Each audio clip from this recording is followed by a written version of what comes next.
Jack Shanley here with Vertical Valor Plus. We're here in King County, Washington with the King County Sheriff's Office. I'm with Chief Pilot Josh Sweeney. Josh, tell us about your Bell 407. Yes, sir. So we picked this helicopter up. It's a 407 GXI. We picked it up at the end of 2024, having the privilege of getting to spec it out the way we wanted it. We were able to save some money on using some existing police equipment that we'd acquired through UOSI grants throughout the years, including the FLIR 380 HDC, which is actually going to be going in for upgrade here relatively soon. We're fortunate, living in the Pacific Northwest, this helicopter is IFR certified. So our weather can change pretty quickly around here. We get some low clouds and bad visibility with all of our rain.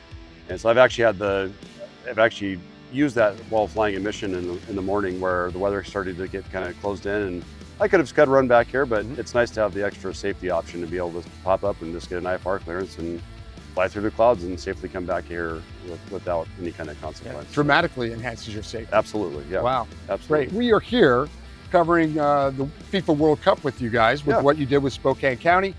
And a big part of that was downlinking. Let's look at your downlink system. Absolutely. I mean, this is unique in that you have a little bit more than I'm used to seeing on a downlink system. Tell us about that. Sure. So we recently acquired this. This was actually on a FIFA grant, specifically for this event. And this has been an invaluable tool for our command staff and anybody at the command post watching the event. What we've got here is the Worldcast Systems SureStreamer Heli. There's some other cellular ones on the market. What's unique about this one, it uses pure packet redundancy. So what that means is it's basically using 3 different cell signals and it's broadcasting all out at the same time. And then a receiver's picking this up, and then it dumps the duplicate packets.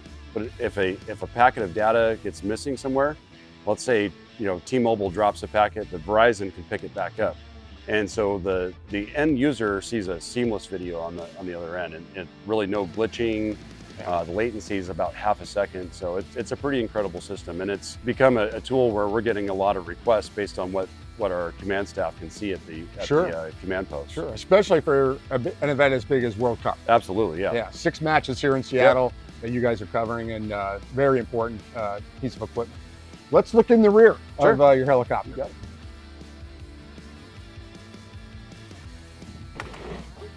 I noticed you have the rear set up a little bit unique compared to what many units do.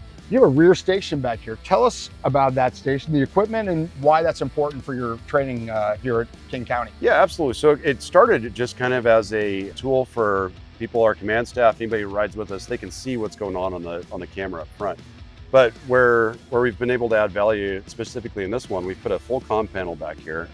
Somebody can transmit on the radio from back here, and then that macro blue screen actually ties in with our macro blue screen up front. And when we're using the Churchill ARS system, you can actually make a marker on this screen just the same as you can up front. And where that's proven to be really valuable, we're actually training 2 new TFOs at the moment. And so we can put a TFO trainer in the back seat. He can give some critique and some lessons to the guy up front. And if we get on a very complicated call, especially early on in our training, the trainer can run the call from the back seat, start transmitting on the radio, making markers, and that FLIR controller can get passed right in the back seat, and we can run everything from back there if we need to. Very valuable. Yeah, absolutely. Very valuable. TFO training is challenging enough. This helps that a great deal. It does, because a lot of times the workload's on the pilot, and that takes the workload off the pilot having to do the TFO training, and we can focus just on flying, and the trainer can do the work from back Great here. point. Thank you. Yeah, thank you, Josh. Really appreciate your time. Absolutely. Thank you.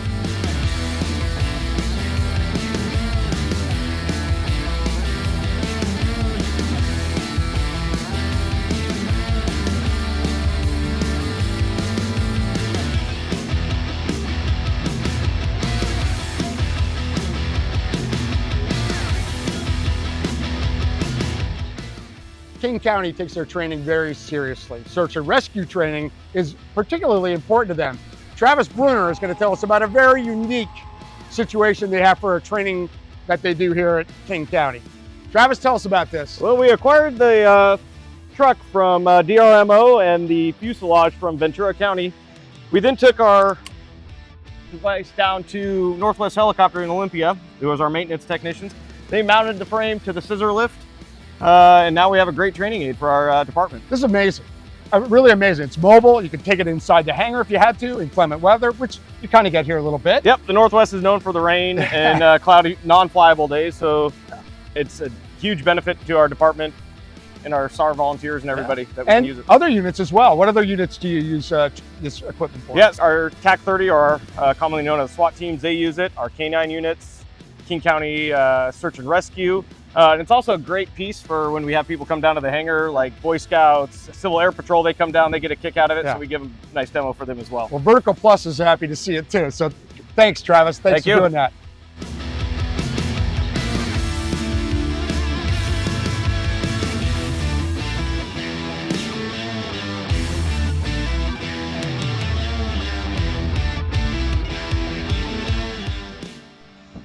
So we just looked at the training device. Now we're going to go to the real life helicopter usage of hoist, fast rope, that sort of thing. And we're with Eric Gagnon. He's the sergeant here. Eric, tell us about this medium lift and its capabilities. Sure, Jack. So this is the Huey Plus. It's a UH-1H for our mission sets. We have an external hoist for SAR.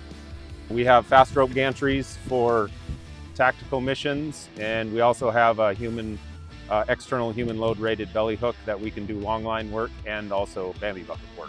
Outstanding. Now, right now it's set up that you could do all of those things without a whole lot of changes? Right now we have it configured for our tactical mission because of the events that are going on here in Seattle.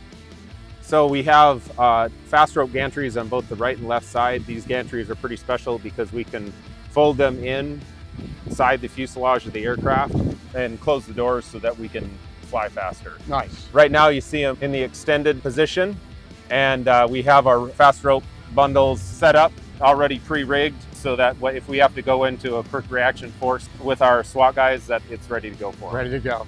I noticed there's something on this fast rope that's pretty unique. Can you tell us about this? Yeah, so this is the Marlowe fast rope descender. We use this primarily for fast roping with dogs. The way that it's configured is the dog and the handler are hooked together on this Y bridle, and then there's a center attachment point on the bottom of the Marlowe descender. And once the rope is deployed, the handler will rotate out the door, and then the dog is handed to the handler.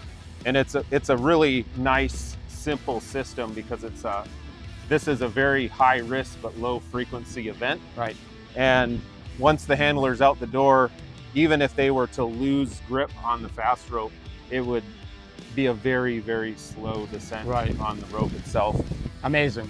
Takes a little bit of training and you can get everybody up and running. Yeah, just to tie it back to what with our heli truck, having that heli truck was pretty critical in training this because we were able to hoist the K9 team in the right door, have them work that safe transition across the inside of the cabin, and then fast rope out the left side and just cycle over and over again and get really, really deep down and nitpicky on all of the little movements and motions and safety checks. And having this heli truck was really critical in that whole piece. It allows a lot of reps, and reps are important in this world, isn't without it? burning blade time. Exactly.